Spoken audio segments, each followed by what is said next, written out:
o que faz com que hoje no governo brasileiro ainda tenha uma mentalidade tão anti-mercado?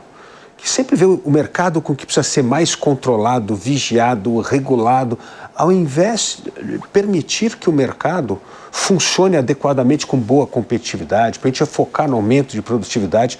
Nós acabamos de ter o vencedor do Prêmio Nobel de Economia, que mostra que é justamente a inovação que faz a diferença, né?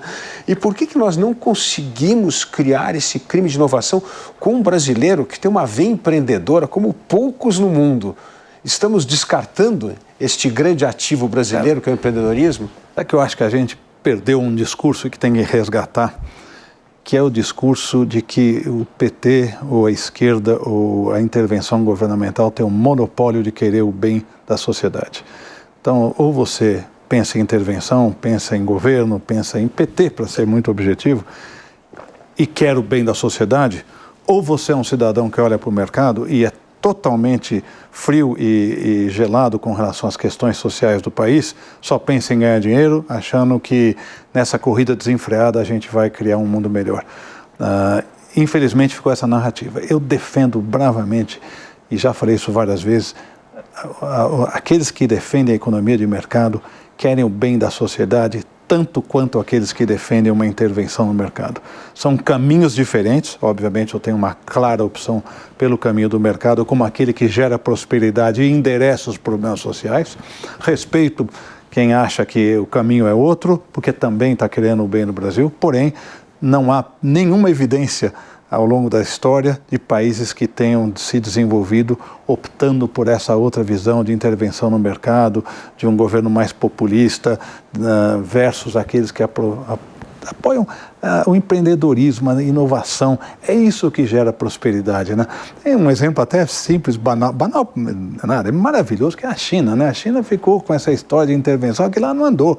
Um dia tiraram a tampa da panela e deixou o empreendedorismo criar. Que é isso? É um país capitalista no sentido de economia de mercado para valer. Tem um partido único, eu não quero entrar nesse mérito, mas ele tem efetivamente economia de mercado.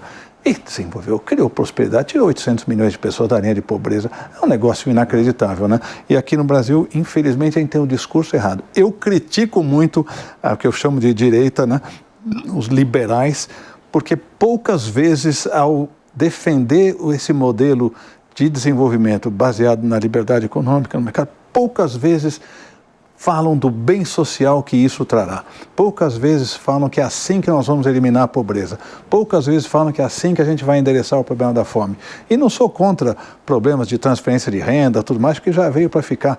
Mas para sair disso, efetivamente, a gente precisa ter um discurso que os liberais se mostrem como o caminho para resolver esse problema, né? E aí pega o seu ponto final aqui da questão do empreendedorismo. Então é uma satisfação enorme que eu vejo que o pessoal avesso a determinadas intervenções do governo nas relações de trabalho, porque querem ter sua veia empreendedora, quer trabalhar de vez em quando aqui, tem precarização, vamos discutir tudo isso, mas que as pessoas são empreendedoras e fazem coisas. Eu viajo pelo Brasil, você certamente viaja também, o que tem de lojinha, de boas ideias aqui, de artesanato, de gente que está fazendo um mundo de novidades e de repente se vê preocupada com a questão do imposto, da questão de como é que fica, porque uma complicação geral, é melhor a empresa não crescer, porque se crescer vai dar problema. Então eu acho que a gente não pavimenta o caminho para relações de trabalho mais flexíveis, para questões tributárias mais flexíveis, que pavimentem o caminho. Esse é o trabalho do governo, pavimentar, dar infraestrutura, dar regras, como você levantou há pouco, claras, para que a pessoa possa jogar o jogo dela e cada um buscando o seu, e com isso a sociedade vai ter prosperidade e vai endereçar a questão da pobreza, da miséria, seja lá o que for. Agora, parte desse problema que você bem mencionou, não só do medo, mas também de não querer cutucar a onça com a vara curta, o governo, porque tem medo de retaliação, é fruto de uma coisa muito negativa, ou seja, é um setor corporativista, tanto privado quanto público, que depende muito do favor do Estado, né? Seja subsídio, reserva de mercado, proteção, tudo isso que fez com que o Brasil ficasse muito para trás de demais países, principalmente das economias asiáticas, né? Eu não vejo hoje ainda disposição para acabar com isso. Parece que se você acabar com isso, você vai desmantelar esse castelo que bem ou mal funciona.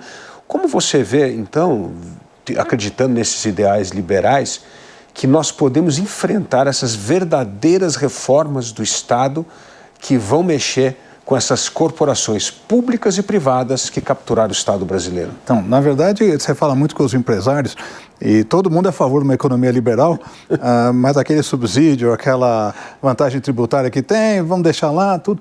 Sob um argumento que eu vou chamar de válido, embora não concorde, né, mas eu tenho essa mania de tentar entender o argumento do outro, de que isso foi construído assim, e agora você não pode, de uma hora para outra, mudar as regras do jogo, voltando ao seu ponto, e tirar aquilo que foi dado, porque essa era a regra. Agora você quer mudar a regra, então existe uma razão, mas eu acho que a gente tem que fazer um plano de transição urgente. Para isso, a gente precisa ter, pelo menos, eu vou deixar o judiciário de lado, faz 2 órgãos. Tem um executivo forte e um congresso alinhado com essa visão. Essa visão de que, ao quebrarmos algumas dessas normas rígidas, esses subsídios e tudo mais, a gente vai ter uma economia que vai gerar crescimento e melhores condições de vida para as populações mais carentes. De novo, Felipe, eu vou insistir nisso. Eu acho que a gente fala liberalismo como se fosse uma coisa da elite que quer ganhar mais dinheiro e tudo mais, e jamais não, poucas vezes colocamos no nosso discurso a ideia de que essa é uma solução para o problema social que temos no país. Então, eu acho que tem que ter um executivo que acredite, é nisso que eu olho para as eleições de 2026, né? Eu me considero, eu falo de centro-direita, né? Eu quero, o que é centro-direita? A minha direita sempre falando sobre a questão do liberalismo econômico, eu não quero falar sobre costumes aqui, eu estou falando liberalismo econômico como uma forma de gerar riqueza, né? E tirado da esquerda esse discurso do monopólio do bem social, né? E eu acho que a gente tem que ter um governo forte, tem que ter um Congresso que felizmente já está mais com essa cabeça, haja vista algumas tentativas que aconteceram no início do governo do presidente atual, que buscava reverter, sei lá, o marco regulatório de saneamento básico, a lei das estatais, que acabou mexendo em algumas coisas, mas a própria lei trabalhista... Vale do Rio Doce... sempre tem esse negócio. Mas o Congresso segurou muitas dessas coisas. O Congresso segurou porque já está com uma cabeça melhor. O cara que pensa em economia de mercado não é um desalmado. Longe disso. E é isso. Então, eu acho que a gente peca porque a gente não foi...